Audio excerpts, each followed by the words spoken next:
Coucou les amis, je suis très heureuse de vous retrouver aujourd'hui à 2 jours du réveillon de Noël. Je vous l'avais promis, aujourd'hui on va faire un dessert.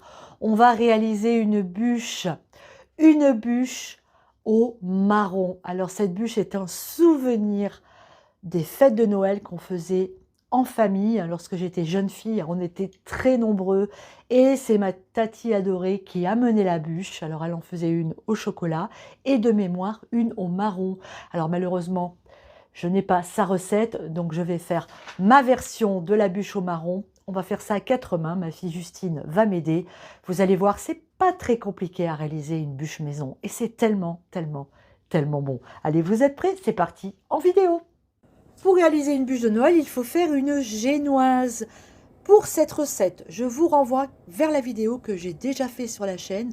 Je vous la mets à la fin de celle-ci. Vous aurez juste à cliquer dessus pour voir ma recette de génoise facile et inratable. Ma génoise est cuite. Je vais maintenant venir la démouler tout de suite sur un torchon. Un torchon que vous avez bien humidifié parce que vous allez voir ce qu'on va faire. Là, on va la décoller un peu ici. Allez, on la démoule rapidement. Alors, il se peut que ça colle un peu, mais vous inquiétez pas. Hop, vous faites comme moi. Ça va le faire. Il est temps pour nous de rouler notre bûche. Alors, on la roule comme ça, dans le torchon. Regardez, ça va permettre à notre génoise de bien refroidir et surtout de bien s'enrouler sur elle-même. Voilà. Hop, on laisse ça tranquille dans un petit coin et on va maintenant s'occuper de notre crème au beurre. Pour réaliser notre crème au beurre, il faut faire un sirop. Donc ici, j'ai de l'eau et du sucre. Je vais faire monter la température à 118. Pendant ce temps-là, vous allez battre vos œufs. Quand les œufs sont mousseux, on vient ajouter notre sirop petit à petit. Allez, on y va.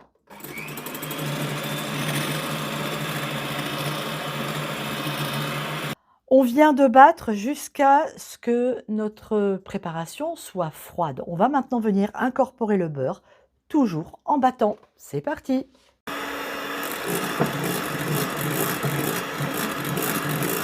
Voilà, texture trop bien. Voilà, là on est parfait les amis. Vous voyez, c'est joli, c'est bien lisse. On a une très belle crème au beurre. Maintenant, il faut rajouter le goût qu'on va donner à cette crème. On va nous y mettre des marrons. Ça y est, on a incorporé la crème de marron à la crème au beurre et comme on est très gourmand, on va y ajouter des brisures de marron glacé. On vient maintenant dérouler notre génoise. On met de la crème, alors évidemment on en garde pour pouvoir en mettre par-dessus. On étale une belle couche de crème sur toute la surface de la génoise.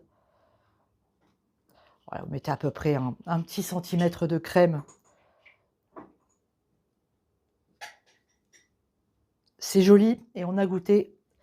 C'est très bon. Alors, on a dû couper les bords parce que moi, j'ai un plat et la bûche ne rentrait pas dans le plat. C'est pas grave, ça nous fait 2 petites bûches en rab. Comme ça, on la goûtera avant. Allez, c'est parti, on roule. Alors là, on roule serré. Voilà, on y va. On serre bien notre bûche. Parfait. Vous voyez, la mettre dans le torchon humide, ça permet à ce qu'elle ne se casse pas quand on la roule. Parfait. Allez, maintenant on recouvre de crème et là on tartine, on est généreux. Pas de prise de tête, c'est pas la peine de chercher à faire du beau, du joli. On recouvre. Voilà, comme est en train de le faire ma fille. C'est très bien. C'est sa première bûche de Noël. C'est pas mal pour une première. Il est temps de strier notre bûche à l'aide d'une fourchette pour lui donner son aspect spécifique. Et après les amis, ça part au réfrigérateur pour minimum 24 heures. Soyez patients. 24 heures au frais avant de la décorer et de la déguster. Voilà les amis, notre recette est terminée. Regardez là cette bûche une fois décorée. Comme elle est appétissante. Alors vous avez vu, c'est pas du tout compliqué de réaliser soi-même une bûche pâtissière et quel plaisir de pouvoir dire à ses amis et à sa famille: «C'est moi qui l'ai fait». Allez, je vous quitte là-dessus pour aujourd'hui. J'espère que cette recette vous a plu et que vous ferez vos bûches désormais vous-même en famille avec les enfants. Les enfants adorent faire de la pâtisserie, des plus petits jusqu'aux plus grands. Allez, je vous embrasse très très fort. Je vous souhaite un joyeux Noël et je vous dis à très très bientôt sur Popote et Potager. Gros bisous à tous. Ciao.